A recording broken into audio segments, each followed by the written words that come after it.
atas anugerah-Mu. Semalam telah berlalu, ku memuji, ku bersyukur, memuliakan nama-Mu. Allah Bapa, Putra dan Roh Kudus, terima kasih. Shalom Bapak Ibu yang dikasihi oleh Tuhan, selamat pagi.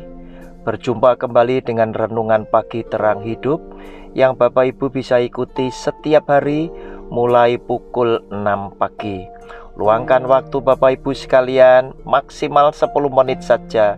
Anda akan diberkati dengan firman Tuhan yang mampu membangkitkan semangat juang Anda menang atas setiap persoalan yang mungkin saat ini sedang Bapak Ibu alami. Namun sebelum kita diberkati oleh firman Tuhan, mari saya mengajak semuanya boleh datang kepada Tuhan di dalam doa.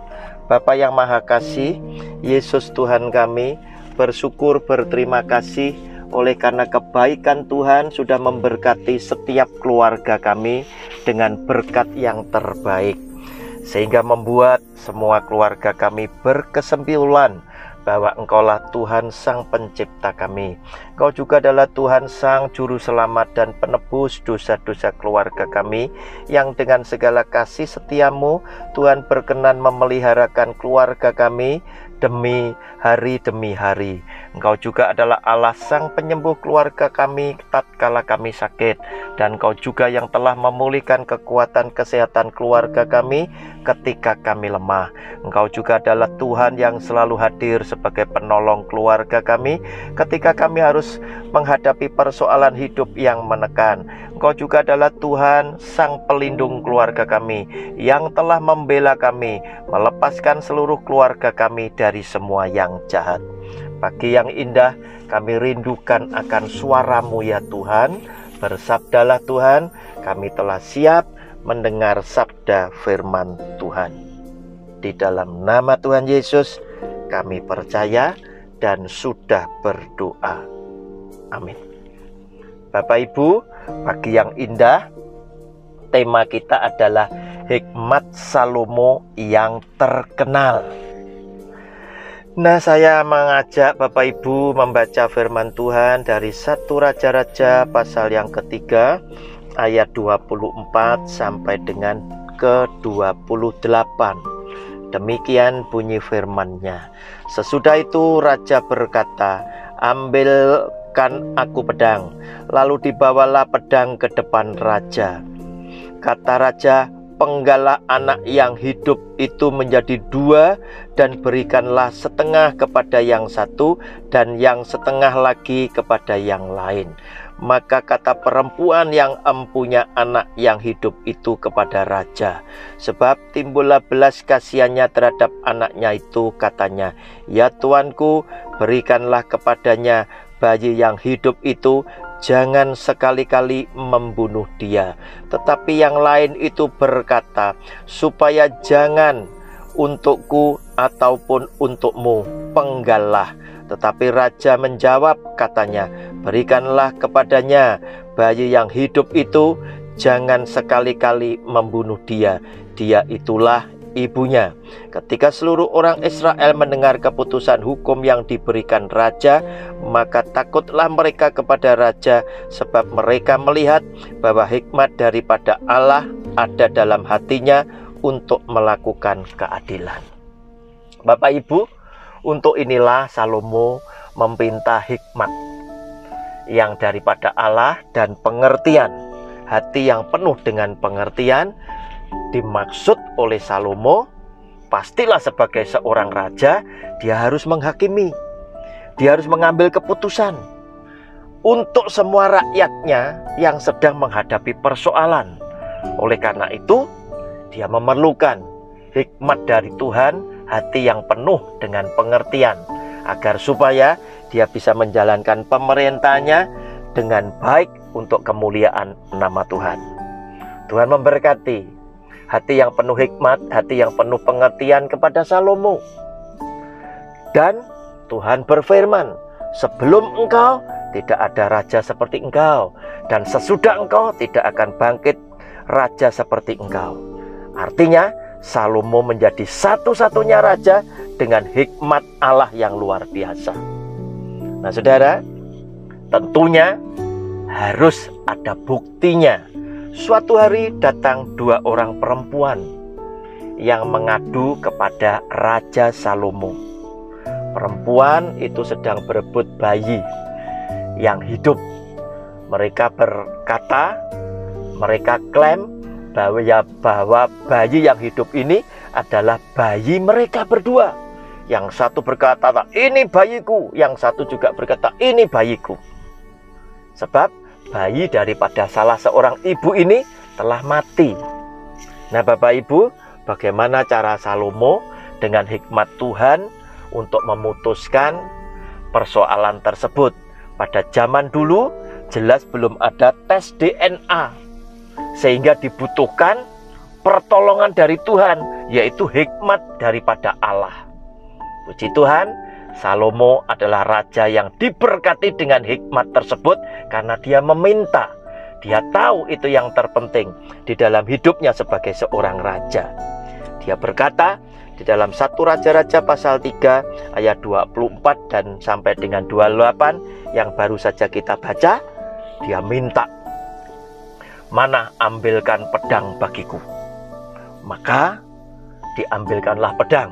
Salomo berkata, penggallah bayi yang hidup ini, separuh untuk perempuan yang ini, separuh untuk ibu yang itu. Maka apa yang terjadi?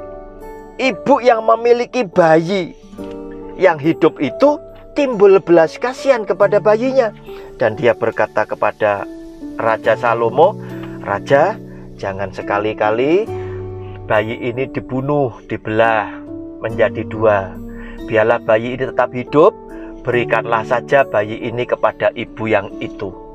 Tetapi seorang ibu yang bukan memiliki bayi yang hidup itu justru berkata, ya Raja, adil sekali, belahlah menjadi 2 supaya bayi ini tidak menjadi milikku dan tidak menjadi miliknya dia. Tetapi apa yang dikatakan oleh Salomo mengejutkan sekali dan membuat semua bangsa Israel takut kepada Salomo, sebab hikmat Allah memang ada di dalam hati Salomo untuk melakukan keadilan.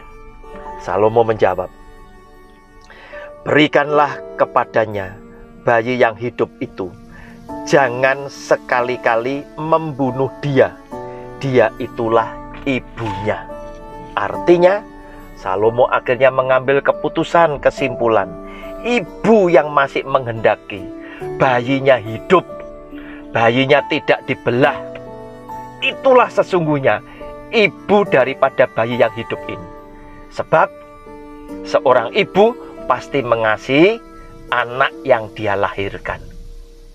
Sebaliknya, kepada ibu yang berkata, penggallah, belahlah bayi ini agar supaya tidak menjadi milikku dan juga tidak menjadi miliknya dia, itu adalah ibu yang bukan memiliki bayi yang hidup ini.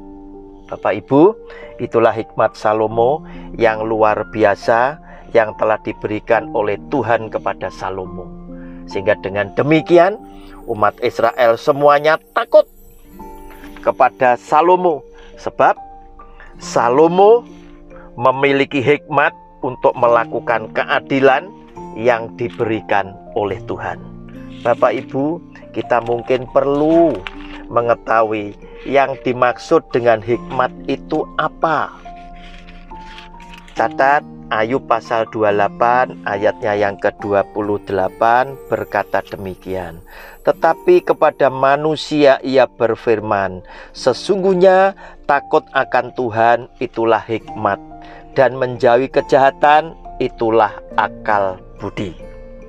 Kemudian Bapak Ibu bisa mencatat lagi Mazmur pasal yang ke-111 agar supaya nanti bisa dipakai sebagai bahan perenungan. 111 ayatnya yang ke-10 yang berkata demikian, permulaan hikmat adalah takut akan Tuhan. Semua orang yang melakukannya berakal budi yang baik. Puji-pujian kepadanya tetap untuk selamanya. Dan yang terakhir adalah Amsal pasal yang ke-9. Amsal pasal yang ke-9 ayatnya yang ke-10 yang berbunyi demikian. Permulaan hikmat adalah takut akan Tuhan, dan mengenal Yang Maha Kudus adalah pengertian. Bapak Ibu, saat yang kau berangkat bekerja, pergilah untuk bekerja dan beraktivitas. Yesus Tuhan kita telah melindungi keluar masuk pintu rumahmu dan telah mengutus seorang malaikat yang berjalan di depanmu, sehingga engkau akan tiba di tempat tujuan dengan selamat, dan kau juga akan tiba di rumahmu kembali dengan sehat dan selamat pula, serta Tuhan berkenan memberkati engkau dengan berkat yang berkelimpahan, seiring dengan kasih setia Tuhan yang turun atas hidupmu bersama dengan seluruh kaum keluargamu.